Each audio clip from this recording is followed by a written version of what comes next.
Hello Corowelas, mabuhay! This is Gaysel Ortega and welcome back to my YouTube channel. Kamusta po kayong lahat? Good morning, good afternoon, good evening, kung anumang oras kayo nanonood sa akin ngayon. Maraming salamat po. Sa mga bago kong subscriber, returning viewers, maraming salamat sa suporta. Grabe, malapit na tayo umabot ng 7,000 subscriber. Maraming salamat sa suporta.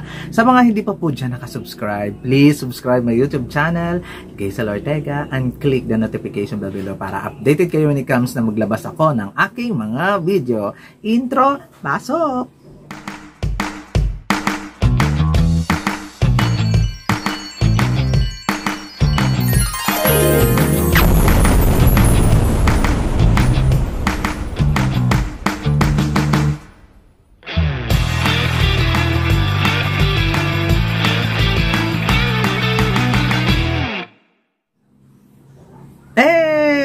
Ang pag-uusapan natin ngayon ay ang aking possible top 5 after day 6 of Miss Universe 2023 preliminary or mga events nila at saka mga gala night, mga eksena, kung ano mga events nila dito sa Miss Universe.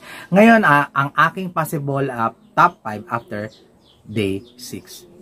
Oh yes, ang una nating pag-uusapan, possible top 5 ko, South Africa. Si South Africa talaga ang representative ng women of color dito sa Miss Universe. Talagang siya talaga yung very stand out. Siya talaga din yung pinag-uusapan, napakaganda. Ang ganda ng transformation. Simula nung nag-first runner-up siya kay Natasha Joubert sa Miss South Africa. Ang layo na niya ngayon. Grabe, ang ganda na niya ngayon. Yung pasarela, yung ano ba tawag dito, yung face pumayat, everything about nawala noon sa kanya ay meron siya ngayon at talagang kumakabog talaga siya sa competition. Medyo hindi nga lang masyadong okay ang kanyang OOTD pa minsan pero kumakabog, pumapasok at talagang hindi naman paiiwan. Kaya for my after day 6, pasok sa top 5 ko, South Africa. Ang sumunod na pasok sa top 5 ko after day 6 ay si Miss Puerto Rico, Carla Gilfo. To be honest guys, natutuwa ako sa mga eksena, sa mga galawan ni Puerto Rico kasi hindi give na give, hindi laban na laban, hindi papansin, hindi paepal. Ayan nga. Kaya kabog talaga siya sa akin. Minsan nga lang same like South Africa, hindi ko gusto ang mga pa-OOTD niya, pero hindi pa rin siya pangakabog at talaga lang naman when it comes talaga sa interview, talagang palaban talaga ito si Carla Gilfo. At talagang pinapatunayan niya na Miss Universe na yung sinasalihan niya. Kasi yung galawan niya, pang Miss Universe, hindi na supranational or anuman pageant na pupuntahan niya. I love Carla Gilfo. Kaya isa siya talaga sa kumakabog at pasok sa top 5 ko after day 6. Ang sumunod na pasok sa aking top 5 after day 6, Antonia Forsyth ng Thailand. O, diba? To be honest, aminin man natin sa totoo man o hindi, malakas talaga yung lola mo. Wala na tayong pag-uusapan when it comes sa advocacy at sa hype doon sa El Salvador kay Thailand. Grabe din talaga. Amazing talaga yung performance ni Antonia Forsyth. Yung strategy.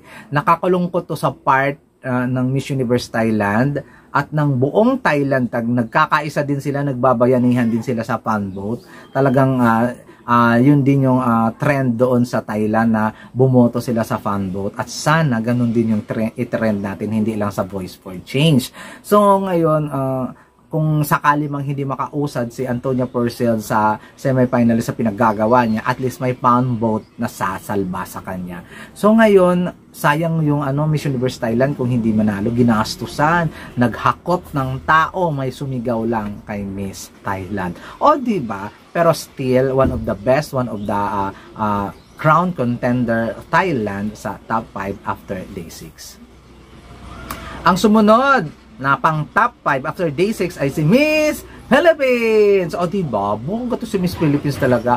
Sabi ko nga, hindi siya yung lapit ng lapit kung sino man ang gusto niya na. No, nilalapitan talaga siya ng tao, nilalapitan siya ng mga kandidata. Kaya natutuwa ako sa mga galawan ni Michelle D. Talagang hindi yung epal na epal, hindi yung kabog na kabog, hindi siya yung favorite. To be honest, hindi siya yung favorite dito sa kompetisyon. konti lang yung Pilipino siguro na sumisigaw doon, or konti lang talaga yung taga-suporta ng Pilipinas doon sa El Salvador kasi masyado ng malayo para sa mga Pinoy na pumunta doon. But still, kahit na wala siyang suporta, ay nakukuha pa rin niya yung loob ng mga kandidata, nakukuha pa rin niya yung loob ng mga ngilan-ngilan na El Salvadorian, at syempre online nakukuha niya yung loob ng mga Pilipino para suportahan siya. At nagbabayanihan tayo sa Voice for Change at saka sa fan vote para lang mapasok lang siya sa semifinal. And hopefully siya na ang mapipili doon. O di ba? I'm so excited sa mangyayari sa Miss Universe Philippines, sa Miss Universe competition, na hopefully yung Philippines ay makapasok talaga sa top 5, kagaya ng nasa paningin ko ngayon sa kanya. Michelle D, isa sa mga best performers after day 6. Oh yes, ang sumunod na contestant na pasok sa aking top 5 after day 6, Miss Mexico. Oh, grabe. Grabe si Mexico. Hindi ko talaga siya makalimutan. Kung yung galawan dati niya sa Miss Earth ay very low-key lang, pa-sweet lang, matalino lang, maganda lang, ganun din yung ginagawa niya dito sa Miss Universe. Nakakaloka talaga siya. Kabog din yung OOTD. Kumbaga yung iba nagrarampahan, nagkakabugan, siya behave lang. Nakikipag-mingle sa mga kandidata, tahimik lang, hindi epal, hindi kumikerengke. Ay, bongga talaga si Miss Mexico. Kaya, so far, si Mexico talaga yung eksena, si Philippines, mga ganyan. Ay, grabe. I love Mexico, Melissa Flores. Yung ugali niya kasi, yung the way na treatment niya sa kapwa niya kandidata ay kumakabog ng bonggang-bongga. Kaya pasok na pasok at walang dudang pasok si Miss Melissa Flores ng Mexico sa aking top 5 after day 6. Kayo guys, sino sa inyo yung mga pasok sa top 5 ninyo after day 6? I-comment down below lang ninyo ng bonggang-bongga yan at pag-uusapan natin yan kung sino ba ang kakabog or sino ba ang hindi. Masaya kayong nakikipag dyan sa comment section dyan. Comment lang kayo dyan kung sino yung top 5 din ninyo. Diba? Para hindi naman kayo lugi, ako lang lagi ang nagbibigay ng top 5 ko eh. Kayo din. Diba? Basta sa akin, si Philippines, si Mexico, si Thailand, sino nga ba yung napili ko? Charot lang. Si South Africa at saka si Miss Puerto Rico. Ayan.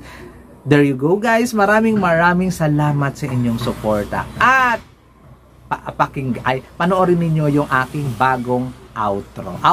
Kung mga nakarang araw intro, ngayon outro naman. Let's watch this.